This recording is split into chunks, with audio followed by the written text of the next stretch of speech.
ಈಗ ನಾವೀಗ ಒಂದು ಟೀ ಅಂಗಡಿ ಮುಂಭಾಗದಲ್ಲಿ ನಿಂತಿದ್ದೀವಿ.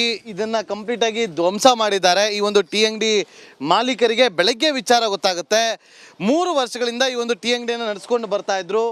ಇಲ್ಲಿ ಸಾಕಷ್ಟು ಮಚ್ಚಗಳಿಂದಲೂ ಕೂಡ ಇಲ್ಲಿ ಡ್ಯಾಮೇಜ್ ಅನ್ನ ಮಾಡಿದ್ದಾರೆ ಅಂತೇಳಿ ಖುದ್ದು ಮಾಲೀಕರು ರಿಪಬ್ಲಿಕ್ ಕನ್ನಡದ ಜೊತೆ ಮಾತನಾಡುವಂತ ಸಂದರ್ಭದಲ್ಲಿ ಅವರು ಮಾಹಿತಿಯನ್ನ ಕೊಡ್ತಾ ಇದ್ರು. ಇವರೇ ಈ ಅಂಗಡಿ ಮಾಲೀಕರು. ಏನ್ ಸರ್ ನಿಮ್ಮ ಹೆಸರು? ಧನುಷ್. ಎಷ್ಟೊತ್ತು ಗೊತ್ತಾಯ್ತು? ಏನಾಯ್ತು ಅಂತ ನಿನ್ನೆ ಏನಾಯ್ತು ಗೊತ್ತಿಲ್ಲ. ನಮ್ಗೆ ಕರೆಕ್ಟಾಗಿ 6:30-7 ಗಂಟೆಗೆ ಬಂದಾಗ ಈ ಥರ ಆಗ್ಬಿಟ್ಟಿತ್ತು. ಫುಲ್ ಎಲ್ಲ ಹೊಡೆದಾಕ್ಬಿಟ್ಟಿದ್ರು. ಫುಲ್ ಎಲ್ಲ ಡ್ಯಾಮೇಜ್ ಮಾಡ್ಬಿಟ್ಟವ್ರು. ಎಷ್ಟು ವರ್ಷದಿಂದ ನಡ್ಸ್ಕೊಂಡ್ ಬಂದಿದ್ರಿ ಅಂಗಡಿನ? 2-3 ವರ್ಷದಿಂದ ಆಯ್ತು. 2-3 ವರ್ಷದಿಂದ ನಡೆಸ್ತಾ ಇದ್ದೀನಿ. ಏನಾಯ್ತು ಅಂತ ಇಲ್ಲಿ ಏನಾಯ್ತು ಅಂತ ನಂಗೂ ಕರೆಕ್ಟಾಗಿ ಗೊತ್ತಿಲ್ಲ ಸರ್. ಯಾರು ಬಂದಿಲ್ಲ, ಸಿಕ್ಕಿಲ್ಲ ಇನ್ನೂ. ಏನಾಯ್ತು ಅಂತ ಗೊತ್ತಾಯ್ತಿಲ್ಲ ನಮಗೆ. ಏನೋ ಬೆಂಕಿ ಹತ್ಕೊಬಿಟ್ಟಿತ್ತಂದ್ರೆ ಸರ್. ನಮ್ಮ ಹುಡುಗ ಬಂದು ಆರಿಸ್ಬಿಟ್ಟು ಹೋಗೋರೆ. ಫುಲ್ ಅಲ್ಲೇ ನೀರಿತ್ತು, ಹಂಗೆ ಆರಿಸ್ಬಿಟ್ಟು ಹೋಗೋರೆ. ಇಲ್ಲ ಆರಿಸಿಲ್ಲ ಅಂದಿದ್ರೆ ಫುಲ್ ಎಲ್ಲ ಹತ್ಕೊಂಡು ಹುರಿದೋಗ್ಬಿಟ್ಟಿರೋದು. ಈ ಡ್ಯಾಮೇಜ್ ಆಗೈತೆ ಅದ್ರ ಜೊತೆ, ಇಲ್ಲಾಂದ್ರೆ ಹತ್ಕೊಂಡು ಹುರಿದೋಗ್ಬಿಟ್ಟಿರೋದು. ಅಲ್ಲಿ ಮುರಿದಿರೋದು ಅಂದರೆ ಸೋಕೇಸು, ಆಮೇಲೆ ಐಟಮ್ಗಳು ಬಂಡವಾಳ ಜಾಸ್ತಿ ರೇಟ್ ಒಂದು ಐಟಮ್ ಮಡಗಿದೆ. ಅದು ಸಿಗರೇಟು, ಏನೋ ಮಾಮೂಲಿ ಇಮಾಲು ಮಡಗಿರ್ತೀವಿ, ಅದೆಲ್ಲ ಜಾಸ್ತಿ ಐಟಮ್ ತಗೊಂಡು ಲೋಡ್ ಮಾಡಿರ್ತೀವಿ ನಾವು. ಏನೇನು ತೊಗೊಂಡೋಗಿದ್ರೆ?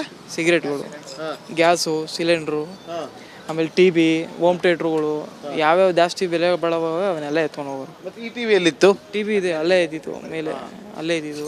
ಅದು ನೋಡಿ, ಈಗ ಈ ಅಂಗಡಿ ಮಾಲೀಕರು ಕೊಡ್ತಿರುವಂಥ ಮಾಹಿತಿ ಪ್ರಕಾರ ನೋಡಿ, ಈಗ ಒಳಗಡೆ ನಾವೀಗ ತೋರಿಸುವಂಥ ಕೆಲಸವನ್ನ ಮಾಡ್ತೀವಿ. ನೋಡಿ ಇಲ್ಲಿ ಯಾವ ರೀತಿಯಾಗಿ ಇಲ್ಲಿ ಒಳಗಡೆ ಇದ್ದಂಥ ಹೋಮ್ ಥಿಯೇಟ್ರನ್ನ ನೋಡಿ ಯಾವ ರೀತಿಯಾಗಿ ಹಾಳು ಮಾಡಿದ್ದಾರೆ ಅಂತೇಳಿ ಕಿತ್ತಾಕಿದ್ದಾರೆ ಹೋಮ್ ಥಿಯೇಟ್ರನ್ನ. ಅದೇ ರೀತಿಯಾಗಿ ನೋಡಿ ಇಲ್ಲಿ ಬೆಂಕಿ ಹಾಕೋದಕ್ಕೆ ಪ್ರಯತ್ನ ಪಡ್ತಾರೆ. ಬೆಂಕಿ ಹಾಕಿದ್ರು. ತಕ್ಷಣ ಇಲ್ಲಿ ಅವರ ಅಂಗಡಿಯ ಸ್ನೇಹಿತರು ಬಂದು ಇಲ್ಲಿ ನೀರನ್ನು ಹಾಕಿದ್ರಿಂದಾಗಿ ಎಲ್ಲವೂ ಕೂಡ ದೊಡ್ಡ ಮಟ್ಟದಲ್ಲಿ ಆಗಬೇಕಾಗಿದ್ದಂಥ ಒಂದು ಧ್ವಂಸ ಕಡಿಮೆ ಆಗಿದೆ. ಆದರೂ ಕೂಡ ಎಲ್ಲವೂ ಕೂಡ ಸುಮಾರು 3-4 ಲಕ್ಷ ನಷ್ಟ ಆಗಿದೆ ಅಂತೇಳಿ ಅಂಗಡಿ ಮಾಲೀಕರು ತಮ್ಮ ಅಳಲನ್ನು ವ್ಯಕ್ತಪಡಿಸ್ತಾ ಇದ್ದಾರೆ.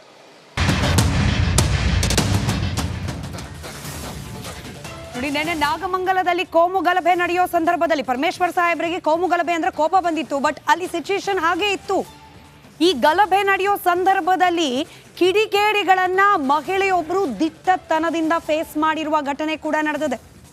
ಕಲ್ಲು ತೂರಾಟ ಮಾಡ್ತಾ ಮಾರಕಾಸ್ತ್ರಗಳನ್ನ ಕೈಯಲ್ಲಿ ಹಿಡ್ಕೊಂಡು ಬಂದಿದ್ರು ಗಲಭೆಕೋರರು. ಆ ಹುಡುಗರನ್ನ ಓಡಿಸಿದ್ದಾರೆ ಮಹಿಳೆ.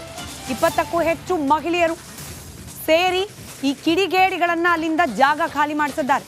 ಕೈಯಲ್ಲಿ ತಲ್ವಾರ್ ಹಿಡ್ಕೊಂಡು ಬಂದಿದ್ರಂತೆ ಮುಸುಕುದಾರಿಗಳು. 20-25 ವರ್ಷದ ಒಳಗಿನ ಹುಡುಗರು ದಾಂಧಲೆ ಮಾಡೋಕ್ ಬಂದಿದ್ದಾರೆ. ಆ ಸಂದರ್ಭದಲ್ಲಿ ಮಹಿಳೆಯರೆಲ್ಲ ಸೇರಿ ಅವರನ್ನ ಅಲ್ಲಿಂದ ಜಾಗ ಖಾಲಿ ಮಾಡಿಸಿದ್ದಾರೆ. ನಮ್ಮ ಪ್ರತಿನಿಧಿ ರಂಜಿತ್ ಮಾತನಾಡಿಸಿದ್ದಾರೆ ಆ ಮಹಿಳೆಯರನ್ನ. ನಾಗಮಂಗಲದಲ್ಲಿ ನಿನ್ನೆ ಗಲಭೆ ಸಮಯದಲ್ಲಿ ಮನೆಯೊಳಗೆಲ್ಲ ಹೊಕ್ಕೋದಕ್ಕೆ ಬಂದಿದ್ರು ಕಿಡಿಗೇಡಿಗಳು. ಆಗ ಮನೆಯಲ್ಲಿದ್ದಂಥ ಮಹಿಳೆಯರು ಅವ್ರನ್ನ ಓಡಿಸ್ಕೊಂಡು ಹೋಗ್ತಾರೆ, ಅಟ್ಟಾಡಿಸ್ಕೊಂಡು ಹೋಗ್ತಾರೆ. ತಲವಾರ್ಗಳನ್ನ, ಮಚ್ಚು ಲಾಂಗ್ಗಳನ್ನ ಹಿಡ್ಕೊಂಡು ಬಂದಂತ ಕಿಡಿಗೇಡಿಗಳು ಈ ಮನೆಯೊಳಗೆಲ್ಲ ಹೊಕ್ಕೋಕ್ ಬಂದಿದ್ರು. ಆಗ ಮಹಿಳೆಯರೆಲ್ಲ ಅಟ್ಟಾಡಿಸ್ಕೊಂಡು ಹೋಗಿ ಅವ್ರನ್ನ ಓಡಿಸ್ತಾರೆ. ಆಗ ಈ ರಸ್ತೆಯಲ್ಲಿ ಅವರು ಬಂದು ಬೆಂಕಿ ಹಚ್ಚಿ ದಾಂಧಲೆಯನ್ನ ಮಾಡಿದ್ದಾರೆ. ಪ್ರತ್ಯಕ್ಷದರ್ಶಿಗಳಿದ್ದಾರೆ. ಇಲ್ಲೊಬ್ರು ತಾಯಿ ಇದ್ದಾರೆ. ಅವರು ರಾತ್ರಿ ಇಲ್ಲಿ ಗಲಾಟೆ ಮಾಡೋದಕ್ಕೆ ಬಂದಂತ ಹುಡುಗರನ್ನ ಓಡಿಸಿದ್ರಂತೆ, ತಲವಾರ ಹಿಡ್ಕೊ ಬಂದಿದ್ರಂತೆ, ಅವ್ರು ಓಡಿಸಿದ್ರಂತೆ. ನೋಡಿ, ಅವ್ರನ್ನ ಮಾತಾಡ್ತೀನಿ. ಅಮ್ಮ, ಎಷ್ಟು ಗಂಟೆ ಸುಮಾರಿಗೆ? 9-10 ಗಂಟೆ ಸರ್. ಎಷ್ಟು ಜನ ಬಂದಿದ್ರು? ಶುರುವಾಗಿತ್ತು 10 ಗಂಟೆಯಲ್ಲಿ. 11 ಗಂಟೆ ರಾತ್ರಿ 12 ಗಂಟೆ ತಕ್ಕಲು ಗಲಾಟೆನೇ ಇಲ್ಲ. ತಲವಾರ್ ಹಿಡ್ಕೊಂಡು ಬಂದಿದ್ರಂತೆ. ಹೌದಾ? ಎಲ್ಲ ಬರೇ ಮಚ್ಚು, ಲಾಂಗು, ದೊಣ್ಣೆ ಅವೆಲ್ಲ. ತಾವೆಲ್ಲ ಓಡಿಸಿದ್ರ? ನಾವೊಂದು 50 ಜನ ಹೆಂಗಸರು ಗಂಡಸರು ಎಲ್ಲ ಓಡಿಸಿದೀವಿ. ಮನೆ ಹತ್ರ ಬರಲಿಲ್ಲ. ಬೈಕ್ ತಗೊಂಡು ಹಿಂಗ್ ಓಡಕಕ್ಕೆ ಹೋದ್ರಲ್ಲ, ಅವಾಗ ಓಡಿಸ್ತು. ಏನು ಹುಡುಗರಂತೆ? ಹೌದಾ? ಎಲ್ಲ ಈ ವಯಸ್ಸು ಪಡ್ಡ ಹುಡುಗರನ್ನ, 15-20 ವರ್ಷ ಎಲ್ಲ. ಅಷ್ಟೇನೆ. ಒಂದು 200-300 ಜನ. ಏನು ಬಂದು ನುಗ್ಗೋದು, ಗಲಾಟೆ ಮಾಡೋದು, ಚೀರೋದ, ಕಿರ್ಚೋದು, ಕಲ್ತಾಂಡ್ ಪಟ ಹೊಡೆಯೋದು, ನಾವು ಸದ್ದು ಅಂತ ಎಲ್ಲ ಓಡ್ಬೋದು ಅಷ್ಟೇ. ಇಲ್ಲಿ ಶೋರೂಮ್ಗೆಲ್ಲ ಹಾನಿ ಮಾಡಿದ್ರಲ್ಲ, ಅವಾಗ ತಾವೇನ್ ಮಾಡಿದ್ರಿ? ಅವಾಗೆಲ್ಲ ನಾವು ಇಲ್ಲಿ ಹತ್ರ ಬರ್ಲಿಲ್ಲ. ಜೀಪ್ ಇತ್ತು, ಪೊಲೀಸ್ ಜೀಪ್ ಇಲ್ಲೇ ನಿಂತಿತ್ತು. ಅವಾಗ ಪೊಲೀಸ್ ವೆಹಿಕಲ್ ಇಲ್ಲೇ ಇತ್ತು. ಅವ್ರಿದ್ರು, ಅವ್ರ ಎದುರಲಿಲ್ಲ. ಎಲ್ಲ ತಮ್ಗೆ ಗೊತ್ತಿರೋರ ಸುತ್ತಮುತ್ತಲವ್ರ? ಇಲ್ಲಿ ಯಾರನ್ನ ನಾವು ಇದಾಕಿರಲ್ಲ ಸಹ, ನಾವು ನೋಡಕ್ ಆಗಲ್ಲ. ಏನ್ ಹಾಕಿದ್ರು ಮುಖಕ್ಕೆ? ಬಟ್ಟೆಗಳು ಹಿಂಗ್ ಕಪ್ಪು ಕಟ್ಕೊಂಡಿದ್ರು. ಈ ಕತ್ಲೆ ಕರೆಂಟ್ ಇಲ್ಲ, ನೋಡಕ್ಕೆ ಅವ್ರು ಸಾಧ್ಯ ಇಲ್ಲ. ಯಾರು ಅಂತ ಗುರ್ತಿಡಿಯಕ್ಕೂ ಆಗಲ್ಲ. ತಾವು ಏನ್ ಮಾಡಿದ್ರಿ ಅವಾಗ? ಅದೇ ಏನು ಮಾಡ್ಲಿಲ್ಲ, ನಿಂತ್ಕೊಂಡು ನೋಡ್ದು. ಯಾವಾಗ ಹತ್ ಕಡೆಗೆ ಬಂದ್ರು ಅವಾಗ ನಾವು ಓಡಿಸ್ಕೊಂಡ್ಬಂದು ಅಷ್ಟೇ. ಎಷ್ಟು ಜನ ಇದ್ರು ಅವಾಗ? 4-5 ಜನ ಹಂಗ್ ಬಂದ್ರು.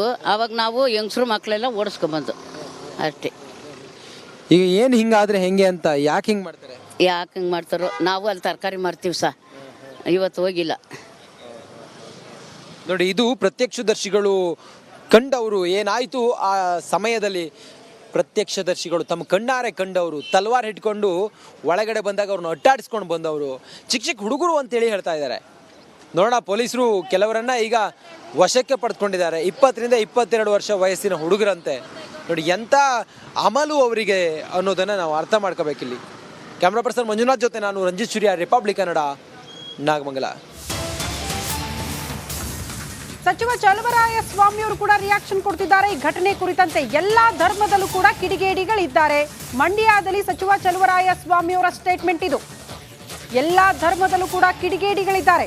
ಒಂದೇ ಧರ್ಮದಲ್ಲಿ ಅಥವಾ ಒಂದೇ ಧರ್ಮದಿಂದ ಆಗಿದೆ ಅಂತ ಹೇಳಕ್ಕಾಗಲ್ಲ ಅನ್ನೋ ರೀತಿಯಲ್ಲಿ ಸಚಿವ ಚಲುವರಾಯ ಸ್ವಾಮಿ ಅವರು ಹೇಳಿಕೆ ಕೊಟ್ಟಿದ್ದಾರೆ. ಬ್ರದರ್, ನೋಡ್ರಿ, ಯಾವುದೇ ಇದನ್ನು ಟೀಕೆ ಮಾಡೋದಕ್ಕೆ ಸರ್ಕಾರ ಹೊಣೆ ಅಂತ ಹೇಳೋದು ಸಹಜ. ಅಪೋಸಿಷನ್ ಅವರಿರಲಿ ಅಥವಾ ಮೀಡಿಯಾ ಇರಲಿ, ಸಹಜವಾದ. ನೀನು ಬಂದು ಮಂತ್ರಿ ಆದ್ರೂ ಪಕ್ಕದ ನಿನ್ನ ಸ್ನೇಹಿತ ಮೀಡಿಯಾದಲ್ಲಿದ್ರೂ ನಿನ್ನನ್ನು ಹಂಗೆ ಕ್ವಶನ್ ಮಾಡೋದು ಗೊತ್ತಿರೋ ವಿಚಾರ ಅದು. ಬಟ್ ಆದರೆ ಗೃಹ ಮಂತ್ರಿಗಳು ನಾನೇ ಇಲ್ಲಿರೋದ್ರಿಂದ ಅವ್ರು ಚಲುವರಾಯ ಸ್ವಾಮಿಯವರು ಅಲ್ಲಿದ್ದಾರೆ, ಎಲ್ಲವನ್ನು ನೋಡಿ ನಮಗೆ ವರದಿ ಕೊಡ್ತಾರೆ ಅಂತ ಹೇಳಿದ್ದಾರೆ. ಬಟ್ ಅವರು ಪೂರ್ಣ ಪ್ರಮಾಣದಲ್ಲಿ ನೋಡದೇ ಇದ್ದಾಗ ಇರ್ಬೋದು ಈ ಥರ ಅಂತ ಹೇಳಿದ್ದಾರೆ.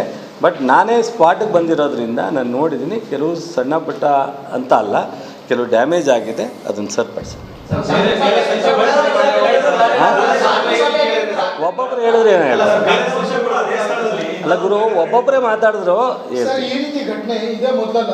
ನಾಗಮಂಗಲ ಒಂದಾಯಿತು, ಮಾಸ್ಕಿ ಅದು ಚಿಕ್ಕದಾಗಿತ್ತು. ಆದರೆ ಕೆರಗೋಡು ಅಂತ ಒಂದು ವಿಲೇಜಲ್ಲೂ ಈ ರೀತಿಯಾದ ಘಟನೆಗಳು ಕಾಂಗ್ರೆಸ್ ಸರ್ಕಾರಕ್ಕೆ ಬಂದಾಗ ಈ ರೀತಿಯಾದ ಘಟನೆಗಳಿಗೆ ಪ್ರಚೋದನೆ ಸಿಗುತ್ತೆ ಅಂತ. ಕಲಬುರಗಿನಲ್ಲಿ ಯಾವುದೋ ಒಂದು ಶಾಪಲ್ಲಿ ಯಾವುದೋ ಒಂದು ಬೆಂಕಿತ್ತು, ಅದಕ್ಕೂ ಒಬ್ಬ ಮುಸ್ಲಿಂ ಹಚ್ಚಿದ್ರು ಅಂತ ಹೇಳಿದ್ರು.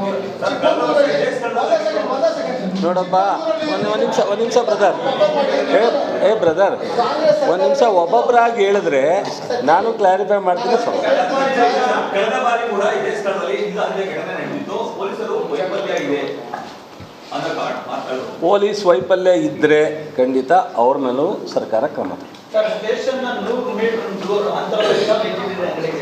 ನಾನು ಹೇಳಿದ್ನಲ್ಲಪ್ಪ, ಪೊಲೀಸ್ ವೈಫಲ್ಯನೂ ನಾವು ಏನು ಸ್ವಲ್ಪ ರಿಪೋರ್ಟ್ನಲ್ಲಿ ಬಂದರೆ ಖಂಡಿತ ಅದನ್ನೂ ಸಹ ಗಮನದಲ್ಲಿ ಇಟ್ಕೊಂಡು ರಿಪೋರ್ಟ್ ಕೇಳಿದ್ದೀವಿ. ಸರ್ಕಾರ ಪೊಲೀಸ್ ವೈಫಲ್ಯತೆ ಇದ್ದರೆ ಅದನ್ನೂ ಸಹ ಕ್ರಮ ತಗೊಳ್ತೀವಿ. ಜಿಲ್ಲಾಧಿಕಾರಿಗಳಿದ್ದಾರೆ, ಮೇಲ್ಪಟ್ಟ ADGPನೂ ಬಂದೋಗಿದ್ದಾರೆ, ಮೈಸೂರು ಐಜಿನೂ ಬಂದೋಗಿದ್ದಾರೆ. ಅವರು ವರದಿಯನ್ನು ಕೂಡ